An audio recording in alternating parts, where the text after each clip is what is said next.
You know,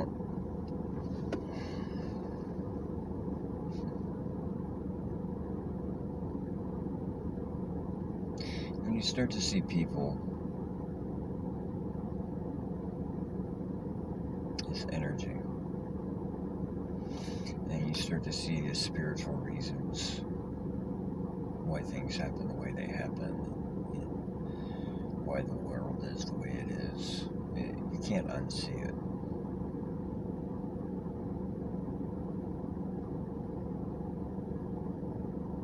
It also makes it very frustrating to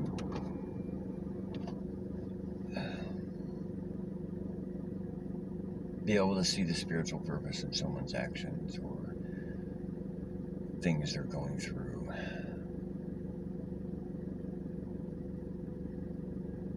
It also means you have the burden of truth. There are a lot of things I know, and a lot of things I see. And unfortunately, most of the time I can't say a word about it. Because in doing so, it would either change the natural flow of things, the natural evolution of said person, or it would just engage their ego and they would get defensive and they wouldn't believe me or call me crazy or any number of things.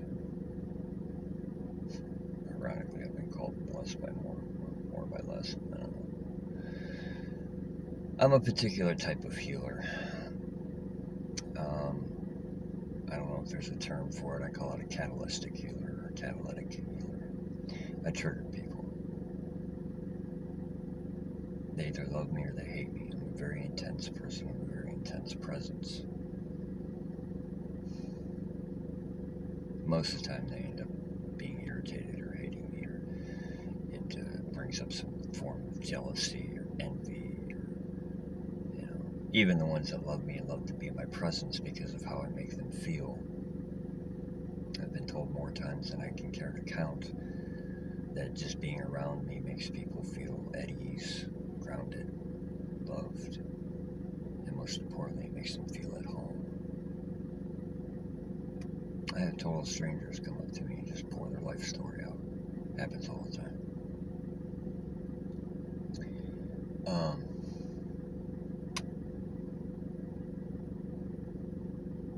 It's a very difficult path. It means I spend a lot of time frustrated, confused, hurt. Because I see what these people's souls want. I see the healing that I can do. I see the seeds I plant. Unfortunately, more often than not, I never get to watch those seeds germinate. And even more rare, do I get to see them bear fruit. Typically, it happens years later. I've had people I've known half my life contact me 15, 20 years later and thank me for whatever it was I did that changed them. That's about the best I usually get. It makes it very difficult to keep faith, though. It really does. It is a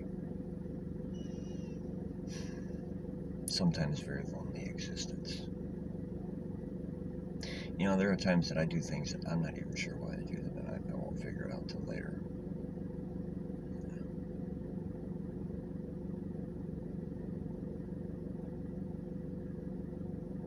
The frustrating part comes in when you see people doing the exact opposite of what you know their heart wants. It doesn't make sense to me. Not that I haven't done the same, because of course I have. I can't recognize the behavior unless I've experienced it myself. That's what they mean by when they say you can't truly love someone until you love yourself. And I suppose therein lies part of the problem anymore. I've talked briefly about people. No, I haven't, actually. Part of the problem, I'll put it in terms of addiction.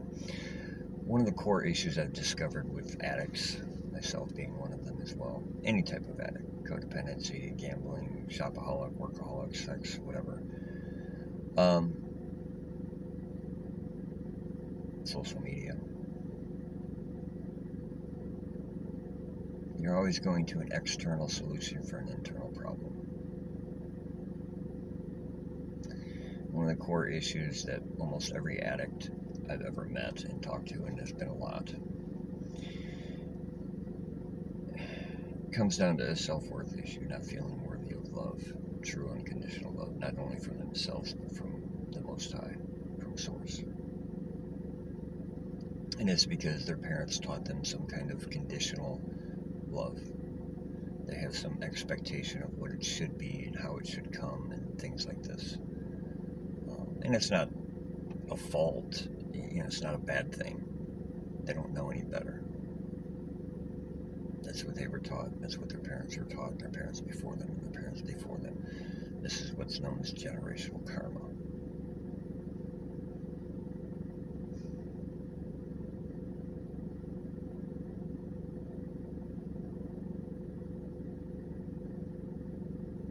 Just because you make a bad decision doesn't make you a bad person. It means you made a mistake, and there's a difference. But we're all taught that when we make mistakes, we get punished or hurt. Some people are taught that when they express emotion, it's weakness, and they get punished and hurt for it. That's sad. That's horrible.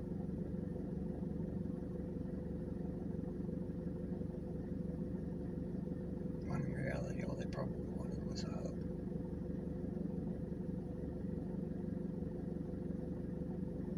So, this is part of my purpose, is to try to help show people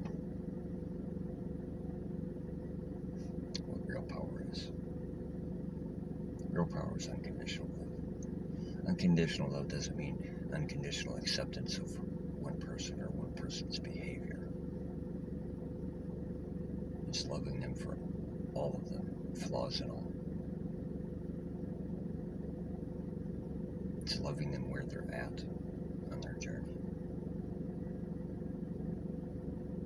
regardless of how you may personally interpret their actions or internalize. I talked the other day about how people always make time for what's important to them, and unfortunately that message had a bit of a negative connotation to it, and I'd like to readjust that message. Yes, people do always make time for what's important to them, but just because somebody doesn't prioritize you anymore doesn't mean they're doing it out of malicious intent. Now, that is the case in some scenarios. Some people will do that kind of stuff to try to purposely hurt someone because they're lashing out, because they felt hurt. More often than not, the person is just prioritizing themselves.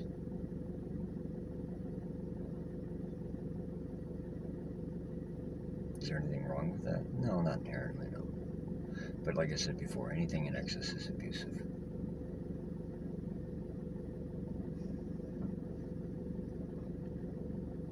It's difficult being the kind of healer I am.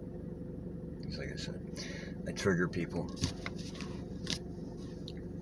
As the meme says, my light irritates their demons more often than not. And because I'm so intense and so deep and so spiritual and all these other things I've been told, good or bad, whether a person likes my energy or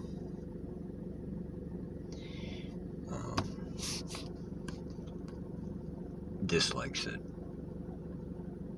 either way, apparently I'm very intimidating to people. Even the ones who look up to me. Which I guess is the ironic part to me, because I definitely don't think of myself as better than anyone. Actually, if anything, I suffer from kind of the opposite. I almost always put myself beneath others. And maybe that's the problem. Maybe that's something I need to solve, to heal. That's the tough part about being the kind of person I am. I'm always always healing others, but rarely does somebody come around to heal me. But I guess that's part of my superpower. I have to do it on my own, so that I can teach them how to do it on their own.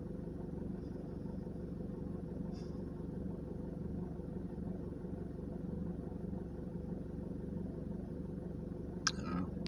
That's my morning thought.